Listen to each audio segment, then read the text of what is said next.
Em São Paulo, Rio, Belo Horizonte, Salvador, Recife, país afora, candidatos de Bolsonaro a prefeito, ao menos nas capitais, estão com a água no nariz ou já naufragaram.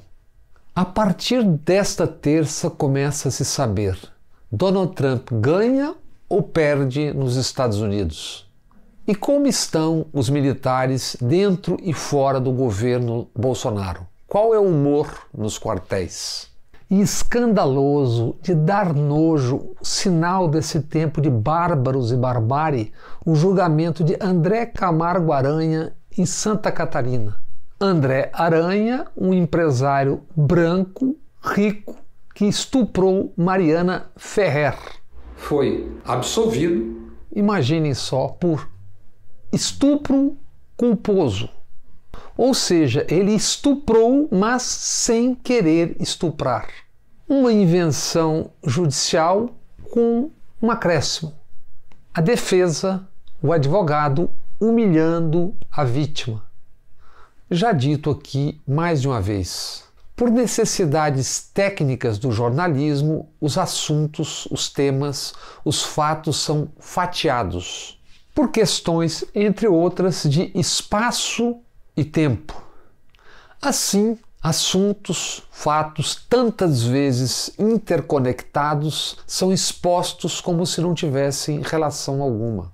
São exibidos em manchetes e em páginas diferentes, em espaços diferentes, nos telejornais, nas emissoras de rádio, nos jornais, revistas, redes, quando, na real, tantas vezes estão interligados na origem e ou consequências. É o caso dos 4 assuntos citados na abertura deste comentário: eleições no Brasil, nos Estados Unidos, militares e ataques contra mulheres num tempo de barbárie extrema no Brasil.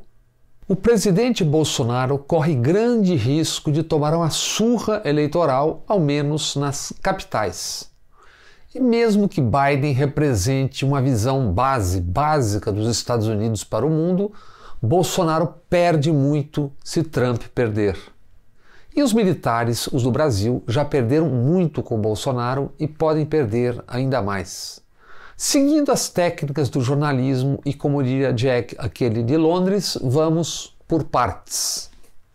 Em São Paulo, Russomano, que é do Partido Republicanos, e Bolsonaro, e que já esteve à frente nas pesquisas de opinião, agora perde para Bruno Covas e não está garantido no segundo turno. Crivella, Republicanos e Bolsonaro no Rio, pena sua para chegar ao segundo turno. E Luiz Lima, do PSL, tem 4 pontos. O Rio, sufocado, parece cansado do milicianato e seus chefes mais óbvios. Em Belo Horizonte, Bruno Engler, do PRTB, tem ridículos 3 pontos nas intenções de voto. Em Salvador, César Leite, do PRTB, em empate técnico, na disputa pelas últimas posições. No Recife, Coronel Feitosa, PSC, e Carlos, PSL, somados têm 2% das intenções de voto. Em Vitória, Capitão Assunção tem 6%. Em Fortaleza, no Ceará, um fato raro nesta eleição: o Capitão Wagner é Bolsonaro raiz e está com 31% das intenções de voto, segundo o Datafolha. Deputado federal pelo PROS, Capitão Wagner tenta esconder-se de Bolsonaro. Diz: não posso ser colocado como candidato de Bolsonaro. Mas é. Capitão Wagner, sempre citado por ter liderado motins, portanto ilegais, que tiveram ações, algumas vezes criminosas, da PM no Ceará. De resto, Brasil afora, ao menos nas capitais, avizinha-se uma surra generalizada do bolsonarismo na eleição municipal. E o que faz Bolsonaro diante da surra logo ali na esquina? O de sempre.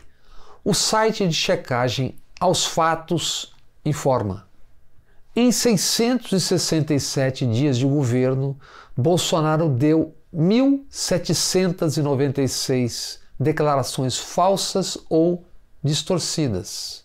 Leia-se mentiras. Diz o presidente Bolsonaro sobre sua participação na campanha dos seus candidatos. Eu não posso me empenhar mais, porque para eu ir fazer campanha, eu tinha que pegar um avião de carreira, não tenho recurso para isso, levar uns 30 seguranças, ou contratar uns 100 lá, porque a minha cabeça está valendo alguma coisa no mercado, né? A referência à cabeça valendo alguma coisa no mercado deve ter sido um ato falho, o popular Freud explica. E a propósito de Freud explicando, o general Sérgio Etchegoyen deu entrevista a Chico Alves do UOL. O general Etchegoyen foi chefe do GSI da espionagem no governo Temer. Desde os anos 20 do século XX, integrantes da família Etchegoyen, família de militares, são citados, lembrados na história.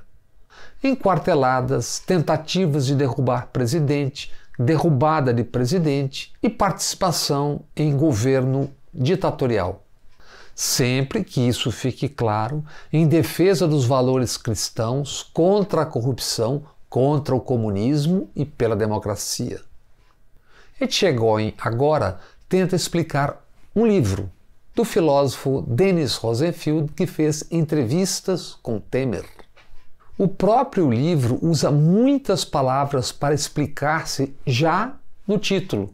Título: A Escolha. Como um presidente conseguiu superar grave crise e apresentar uma agenda para o Brasil.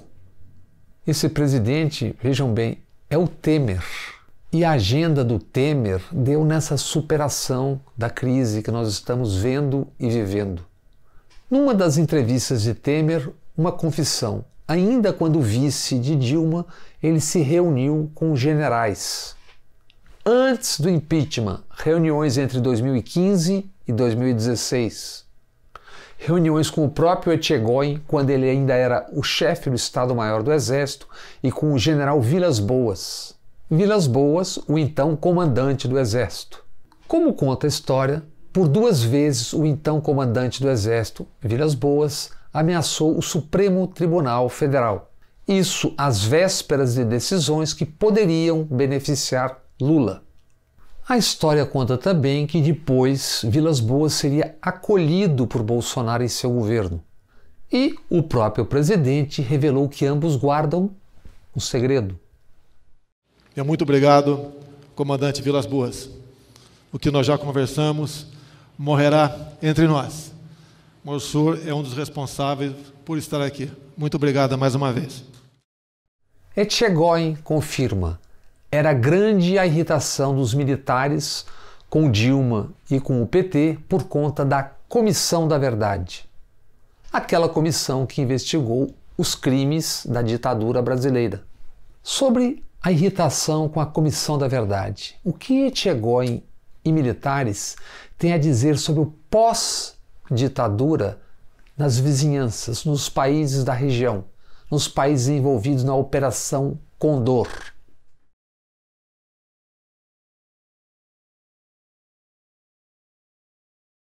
Como, por exemplo, Argentina, Uruguai e mesmo Chile, que julgaram, condenaram e mandaram para a cadeia os seus militares presidentes golpistas, responsabilizados por tortura e assassinatos, e também por corrupção de milhões de dólares. Caso, por exemplo, de Pinochet, ídolo de Bolsonaro.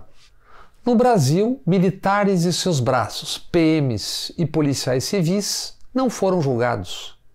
Seguiram tranquilos, atuando nas masmorras das secretarias e forças de segurança. Vários, como no Rio, aliaram-se ao crime, ao jogo do bicho e depois ao tráfico, ao crime organizado, aos esquadrões da morte, os pais e avós das milícias do agora. E seguiram como tutores do Estado até, com Bolsonaro, voltarem ao poder. No momento, ampliam-se os dissensos, os desentendimentos. De quando em quando, os que estão no poder e no Palácio do Planalto só tem ministro militar, eles têm sido humilhados por aquele que o ex-presidente ditador Ernesto Geisel chamava de um mal militar. Ex-ministro secretário do governo Bolsonaro, o general Santos Cruz, mesmo na reserva, conserva seu prestígio no exército. O general Santos Cruz resume: o problema não é só o tratamento dado aos militares. Com todas as letras, diz, isso tem que ser visto num contexto mais amplo. E prossegue: é o desrespeito geral aos cidadãos e às instituições. É o desrespeito geral. Desrespeito do governo Bolsonaro, afirma o general Santos Cruz, por despreparo, inconsequência e boçalidade. O general Pazuello, ministro da Saúde, foi humilhado por Bolsonaro.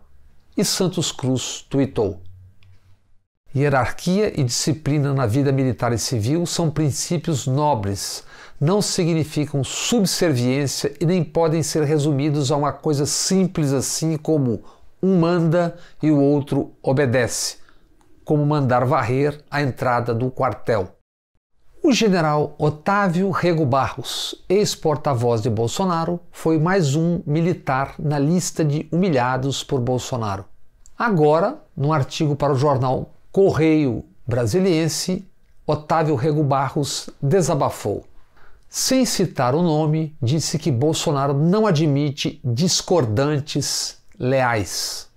Criticou ministros que, em nome da própria sobrevivência, decidem pela mudez confortável e lembrou ao Jair Messias: lembra-te que és mortal. A revista norte-americana The New Yorker foi lançada em 1925.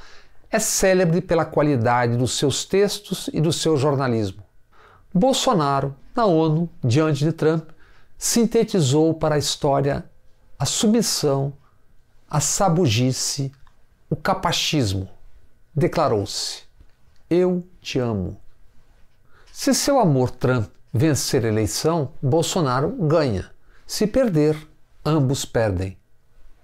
Opina a New Yorker: Trump não pode se dar ao luxo de perder, porque já enfrentou 26 processos de má conduta sexual e cerca de 4.000 processos judiciais. Mais de uma dúzia dos processos contra Trump estão em andamento. E ele garantiu pessoalmente mais de 300 milhões de dólares em empréstimos. Grande parte a credores estrangeiros como o Deutsche Bank. Segundo o Financial Times, 900 milhões de dólares da dívida imobiliária de Trump vencem nos próximos 4 anos. Timothy Snyder, professor de Yale que estuda o autoritarismo, disse a New Yorker: é a presidência que está mantendo Trump longe da prisão.